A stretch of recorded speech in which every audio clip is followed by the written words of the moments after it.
আমি যখন বাংলাদেশে ছিলাম আমার খুবই পছন্দের একটা খাবার ছিল এই জিনিসটা। কে কে বলতে পারেন এটার নাম কি?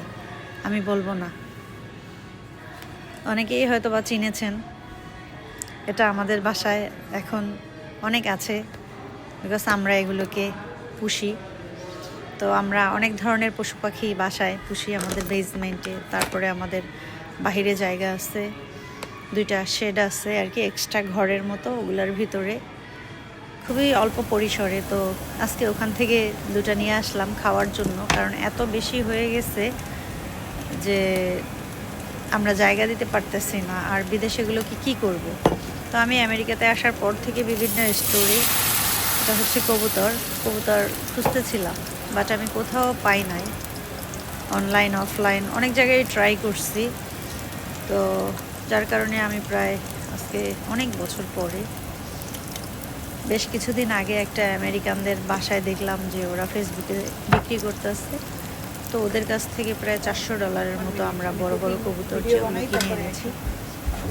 অনেক পেয়ার হবে, প্রায় 10-15 পেয়ার হবে। এর ভিতরে কিছু হারিয়েও গেছে, উড়ে গেছে আর কি, আর বাকিগুলা থেকে গেছে। তো তার ভিতরে 4-5 মাস মতো আমরা ওদেরকে পুষছি। তো পোষার পরে মানে ওরা বেবি দিতে শুরু করছে। তো ওরা এখন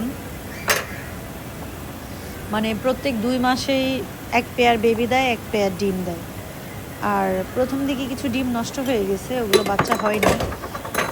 কিন্তু শেষের দিকে দেখলাম যে সব বাচ্চাগুলোই হচ্ছে। কারণ প্রথম দিকে কবুতর না ডিমে তা দেয়নি, শুধু ডিম রেখে তারা চলে যেত। 2টা করে ডিম দিত, বাট ডিমগুলা তারা ফুটিয়ে রেখে চলে যেত, আর মানে তা দিত না। তো যার কারণে বাচ্চাও হয়নি। কি করব, এভাবে কয়েক পেয়ার ডিম নষ্ট হয়ে গেছে, আমরা ফেলেও দিছি। আমাদের কোনো এক্সপেরিয়েন্সও নাই, ইনকিউবেটরও নাই, কি করব, কিছুই জানা ছিল না। পরে ফাইন্ড আউট করলাম গুগল দেখে দেখে যে কিভাবে ওরা বাচ্চাতে মানে ডিমে তা দিবে, কি করবে না করবে। পরে দেখলাম ওদের জন্য কিছু খড়কুটো দিতে হয়, কিছু মাটি দিতে হয়। তো পরে ওইগুলো প্লেটে প্লেটে করে রেখে দিয়েছি। তারপর থেকে দেখলাম ওরা মাটি খাচ্ছে, তারপরে খড়কুটোগুলো টেনে টেনে একটা বাসা তৈরি করছে। তার ভিতরে যখন ওরা নিজেরা ডিম দিচ্ছে, সেই ডিমগুলোতে ওরা তা দিচ্ছে। এরপর থেকে কন্টিনিউয়াসলি আর মানে আমাদের ডিম নষ্ট হয়নি। যতগুলো ডিম দিয়েছে কবুতরের সবগুলোই বাচ্চা হয়েছে মাশাল্লাহ। তো বাচ্চা হতে হতে কিছু বাচ্চা এখন উঠতেও পারে। তো উঠতে পারার কারণে ওগুলো আর খাইনি। আর যেগুলো অলমোস্ট ওড়ার মতো হয়েছে, ওখান থেকে 1 পেয়ার আজকে আমার হাজব্যান্ড বের করে দিয়েছে যে খেয়ে ফেলো, কী করবা, এগুলো এত পরিমাণে হচ্ছে, এগুলো তো জমতে জমতে পুরো আমাদের বাড়িটারি ভরে যাবে। আর এখানে দেওয়ার মতো কেউ নেই, আর বিক্রি করারও কোনো অপশন নেই। তো এমনিতেই অনেক পেয়ার আছে, আর এদের জন্য প্রচুর খাবার কিনতে হয়। $15 $20 করে এক মানে বস্তা খাবার। এখানে একটা পাখি রেস্টোর আছে, কান্ট্রি ম্যাক্স অথবা ট্রাক্টর সাপ্লাই। ওগুলাতে প্রচুর মানে পাখির খাবার পাওয়া যায়, পশু, কুকুর, বিড়াল, ওগুলার। তো ওখান থেকে কিনে আনতে হয়। আর যেহেতু অনেকগুলো, প্রচুর খাবার লাগে।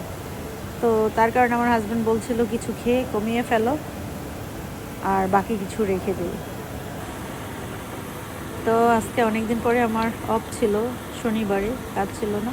আমি সকালেই ঘুম থেকে উঠে এগুলোকে একদম ক্লিন করে রান্নাটা বসিয়ে দিয়েছি, যেহেতু ক্লিন করতে একটু সময় লাগে।